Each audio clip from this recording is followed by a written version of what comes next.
Perkenalkan, nama saya Andi Muhammad Abdul Ghafur. Saya dari Prodi Komunikasi Penyiaran Islam semester 6.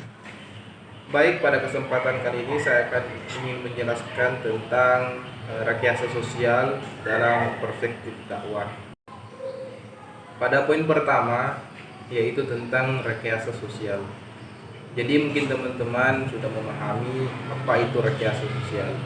Jadi rekayasa sosial itu dalam perspektif dakwah, yaitu rekayasa merupakan strategi efektif dalam mengajak manusia untuk memahami, menghayati dan mengamalkan ajaran-ajaran Islam.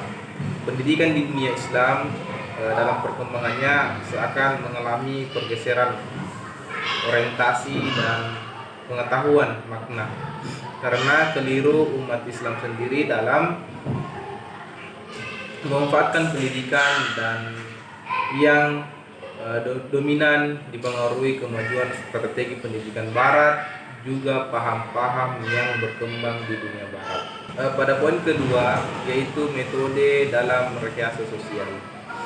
Jadi metode dalam rekayasa sosial ini ada 4, lalu terbagi menjadi 4. Yang pertama adalah tablik, di mana tablik artinya menyampaikan sesuatu kepada orang lain. Pengertian tablik merupakan proses penyampaian informasi yang merupakan pesan agama melalui wahyu dan hadis kepada orang lain.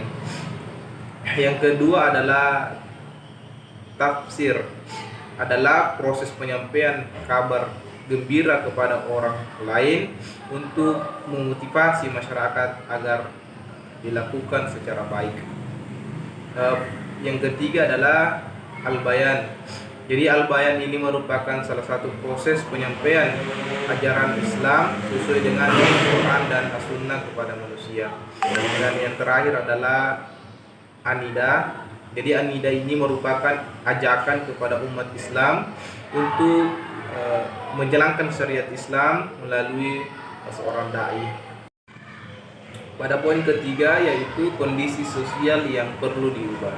Kondisi sosial yang perlu diubah terdapat beberapa ungkapan dalam Al-Quran yang digunakan untuk mengungkapkan kondisi sosial pada masyarakat yang perlu diubah. Di antaranya yang artinya Alif Lam Ra adalah kitab yang kami turunkan kepadamu supaya kamu mengeluarkan manusia dari gelap gulita kepada cahaya yang terang benderang dengan izin Tuhan mereka, yaitu menuju jalan Tuhan yang maha perkasa lagi maha terpuji. Jadi maksudnya di sini bahwa bagaimana kemudian manusia itu bisa bisa berubah dalam hal-hal tentang keyakinan. Misalkan kebanyakan masyarakat sosial yang masih meyakini adanya roh-roh, sehingga dengan turunnya Al-Quran ini mengajarkan kepada kita bahwa tidak ada yang kita sembah selain Allah Subhanahu wa Ta'ala. Poin keempat yaitu profesionalitas.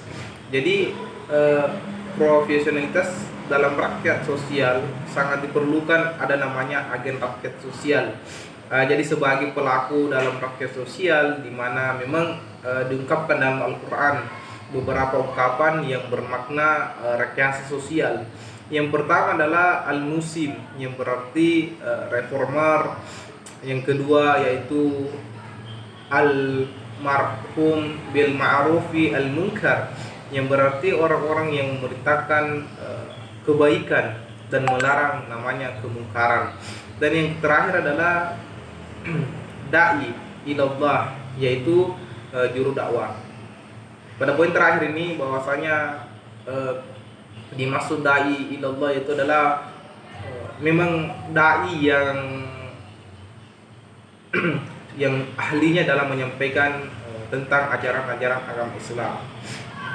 Baik, pada poin terakhir yaitu sumber daya manusia. Jadi mungkin teman-teman sudah memahami apa itu sumber daya manusia. Jadi sumber daya manusia yaitu meledaknya sumber ilmu pengetahuan, random teknologi pada saat ini hanya sebagai orang saja yang paham teknologi informasi. Jadi kalau kita berbicara tentang sumber daya manusia, memang perkembangan zaman sekarang ini dengan adanya teknologi informasi begitu berkembang pesat, sehingga kebutuhan manusia itu sangat banyak, sehingga kita sebagai manusia, ya bagaimana kemudian kita paham dengan adanya teknologi ini. Kita tidak tertinggal dengan adanya teknologi, karena ketika kita tertinggal maka kita akan kesusahan. Makanya di sini katakan bahwa hanya sebagian saja yang paham teknologi. Untuk berkembangnya suatu negara itu memang diperlukan dengan sumber daya manusia yang begitu banyak, dalam artian bahwa kecerdasan seseorang itu sangat perlu ditingkatkan. Jadi teman-teman sekalian, mungkin itu saja yang saya bisa sampaikan pada kesempatan kali ini. Mohon maaf jika ada kekurangan. Sekian dan terima kasih. Assalamualaikum warahmatullahi wabarakatuh.